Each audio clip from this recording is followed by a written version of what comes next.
Another great practice. We've had 4 just outstanding work days, and I love the progress we're making.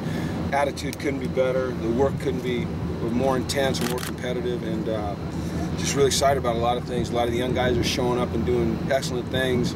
We're making steps at all positions, and today in particular was outstanding. So just at this point, 4 days in, I'm very pleased, but that being said, we've got a ton of work to do. And the great thing about this group is they want to do the work. They really want to do the work, and that is encouraging. So. It looked like you kind of called them together at one point after things got a little chippy toward the end. Was there a message that needed to be conveyed at that point? There was, yeah. The message is this: is number one, Kenny, and there was a little scuffle, which we never condone. It is part of training camp. But we had officials out here today, and I said, would you have thrown someone out? And they said, we would have thrown out 52. And I said, then he's got to leave the field. And it's a long, lonely walk when you have to leave the field, and I wanted them to see that. The other message is that we have been really, really good at times until we get in the red zone, and then we have penalty problems. And that was, once again, a little bit, not as bad, but a little bit of an issue today. We had 154 competitive plays, and we had 5 penalties, and they were all in the red zone, plus a red zone sack. So just a point of emphasis there. It was a great time to, it was the end of practice anyway, so it was a good time to emphasize that. Would you say your offense, this is the best day your offense has had so far in 4 practices? I don't know. It's hard for me to say. I mean, I kind of go back and forth. I can play both sides. See, that's a great thing. I can say that they played well, but the defense didn't play well, or vice versa.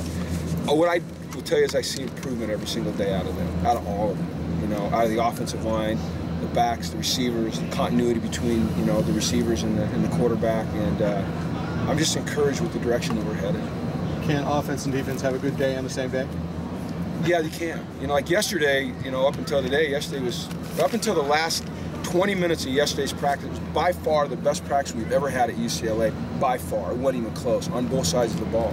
And then, we kind of frizzled a little bit, or fizzled a little bit. What's interesting is that last year, the national championship game, from the national anthem through the final gun was 4 hours and 14 minutes. And that's how long you have to be able to concentrate. We're out here a little under 3 hours today. And what you see is at the end of every practice, things get a little bit, we start to lose it. And what we have to do is develop the discipline to keep it together. And that's one of the things that we're working on. How impressed are you about the running game, especially? Well, I like our running game. I like the backs. I like what we're doing up front. I like what we're doing schematically. I think it's outstanding. Creating angles, powers, double team. Come off some zone schemes, some man schemes, some angle schemes, and then 3 good backs to do it. And then anytime you can throw the ball outside, and they're challenging you with 8 in the box, you can get those one-on-ones outside, so they feed off of each other. So I'm very impressed with it. I like our attitude in running the ball. We've made a huge emphasis on both sides of the ball in terms of just running it when we know that they know we're going to run it, and stopping the run when we have to stop the run. That has been a little bit of an issue for us, and so it's been a huge emphasis for it, and I'm pleased. Is there any separation right now with those 3 guys? No. 8 guys? And I don't think you're going to see a lot of separation. They all have their strengths. Nate is a guy that can break tackles, and then when he gets in the open field, he's elusive. Soso is a glider, elusive with his speed, has tremendous hands, and then Bolu is just he's gonna knock people over. And then those 2 young guys, Brandon Stevens and Jalen Starks have been incredibly impressive too. I mean, Brandon Stevens can put his foot in the ground and go north and south in a heartbeat, and I don't think a lot of guys want to tackle Jalen, although Tahan taught him a little lesson about pad level yesterday. So I think we've got 5 really good prospects there. Looks like you might have a couple of wide receivers banged up a little bit, Theo and maybe Darren. Yeah, Theo, he strained his hamstring, and it's nothing serious, but I don't want to put him out here. We need to make sure he recovers before we put him out here so he doesn't miss an extended amount of time, and the same thing with Darren, but it's nothing serious. So. Darren have a hamstring too? I don't even know what Darren's was. I think it happened, something was sore, and then during practice got a little more, so I'm not sure it was hammy or his quad or it was something. It's nothing major. Any kind of a return timeline for Paco? I would hope by the time we got back from San Bernardino, he'd be ready to go. He's doing a tremendous job in meetings. He's getting a lot of work with Sal. He's getting a lot of work in the weight room.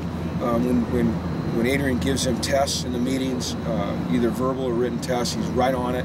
Very smart, very good football player. He's had a great summer with Sal, so as soon as he gets back, I think he'll get up to speed pretty quickly. How much did the offseason help in letting the offense grow and sink in so that they understood the scheme, the concepts, and knew what you're wanting? Well, I think that it's really hard for me to even overstate how important it was. When you see a completely different looking unit these first 4 days than you ever did in spring. I mean, it's not even, you see it, it's not even close. From the guys getting off the ball at the same time, the lack of the false starts, guys getting, organized and lined up correctly, and then the execution. We still have light years to go, but we're on the right track, and it's a credit to Kennedy and his organization and the coaches, but especially to the players.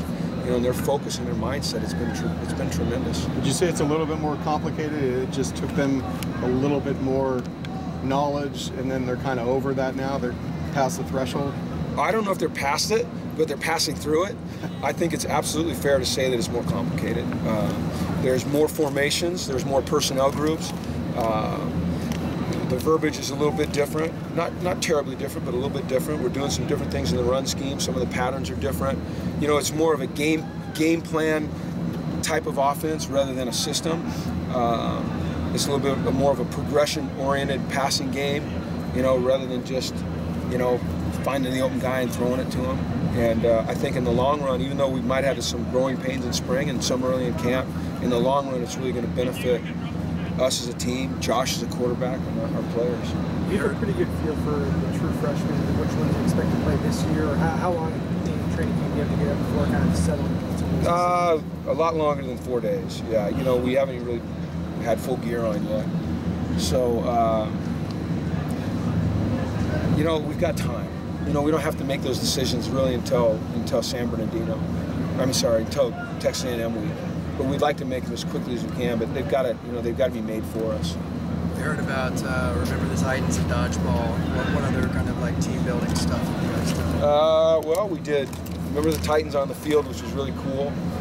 Dodgeball, which was competitive. And Wednesday they went and saw the Magnificent Seven movie. We had a private premiere of that. Sony was gracious enough to do that for us. And then we had a barbecue up in Sunset Rec after that. And tonight we're going bowling, and tomorrow we're going to hike up to Malibu Creek, and then we're going to have a barbecue. So just think, we're getting all the work done we've ever gotten done, but we're just spending a little bit more time together. And it's been really, really good for us. I think you mentioned at Pac-12 Media Day you might have speakers if you brought in any. Well, we hired a guy named Trevor Moad who has come in. He's worked with Alabama Nick Saban for 10 years. He's worked with Florida State. He's been on the staffs of 5 of the last 7 national champions. We hired him. He's been with us for all summer and now this first week, and he'll be with us during the season. And I'm letting him do a lot of the speaking. And then we've got some other guys coming in that are going to do some things. How's Mike Faithful looked? It looks like he's kind of taking it to another level here, too. I think he has. This is his last year, and I think he wants to have an opportunity to play. And I also think that the fact that Devon Modster and Matt Lynch have really shown the ability to compete is pushing Mike. There's someone behind him that's, yapping at his heels. And so I think anytime there's competition, it helps. But Mike seems more settled, more confident, more comfortable, more relaxed, and better. What is your connection with Ben North. I'm glad you asked. I wanted to talk about Ben North. My nephew plays for Ben North. My brother's the manager, and they're playing in the regionals out of San Bernardino. They're 2 wins away from going to the Little League World Series. So, actually, yesterday I broke the cardinal rule of coaching. The only time I've ever done it is I brought my phone onto the field, and for like the first 20 minutes of practice, when stretch and all that, not like real practice stuff, I was watching the game on ESPN3 like this. So, and then when we started, I had to put it away, and it killed me for 2 hours. But they won this was 2 days ago. They won to 6-2, and then yesterday they won 15-0, and they play tomorrow at noon on, I think, ESPN2. So. And then they're done in San Bernardino, or will they be there next week? Well, if they win it, then they go to Williamsport. Oh yeah, but I mean, when you're there, they're done. Week. Yeah, they're done. Yeah, I missed them, but the kids got to come down and watch practice. Julian is my nephew. They lost to Team Washington the first game. They had to play the next morning 7 hours later. First pitch, he hit out for a home run and got him going. So I was proud of him. So I said, bring me a shirt so I can wear it. So I can represent. It's a little tight. But, Who's going to get to wear number 1? That's a great question. We need to handle that internally before I let you know. But you know, these guys can tell you I'm going to defer to veterans typically. Might you guys scrimmage on Saturday? We'll do kind of like we did today, a move the ball period, which is we're not going to tackle. We're not going to go to the ground. I mean, I'll be surprised if we tackle at all during this camp. You know, we don't need to. It's dangerous. We're mature enough to get our work done in individual, you know, and we're having enough collisions as it is. But I don't think we'll have an all-out scrimmage. I don't think many teams are doing that anymore. I just think we're moving away from that with player safety, with the concussion issue, and you know, these guys, they do so much work during the off season and they're in such great shape. I just don't know that you need to do that as much anymore. Is it full pads tomorrow? It'll be full pads tomorrow, yes. And then Saturday we'll go twice. So in the morning we'll go and like we did today with just the spiders, and in the afternoon we'll go full gear. And then we'll go out to San Bernardino and start Monday morning with the 2 a.m. All right, guys. Okay, thanks everyone. Coach. All right, see ya.